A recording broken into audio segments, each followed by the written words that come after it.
Yun, magandang hapon guys. Nandito tayo ngayon sa Manito Albay. Pupunta natin yung kumukulong tubig dito sa dagat. Na-vlog to ni Seth TV kung napanood nyo. Buti malaki yung unas o low tide ngayon. Kaya kitang-kita itong kumukulong tubig. Minsan pumuputok to guys, malakas.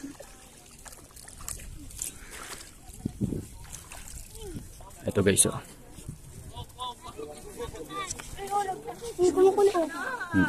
May mga maliliit. Mga kumukulo. Dito pala mainit na yung buhangin. Mainit na yung buhangin. Ayan, kumukulo.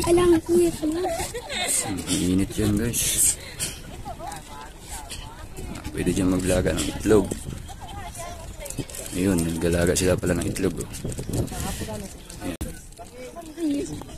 Boiled egg. At napakainit. Okay, kumukulo. Ano pa nangyari kapag kumapak tayo? Minsan sumasabog din to guys, mataas. Mataas ang buga ng tubig. Ang doon naman yun, di kita. Ayun, yung volcano.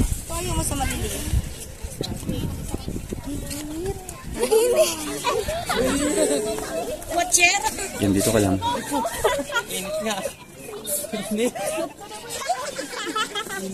Init. Sinawa ng bulkang Mayon yan. Imagine mo layo na Mayon, oh. Pero yung mga singawan niya, ano. Init na nga, oh. Dito pala mainit na. Init. Init. Pinakuluan.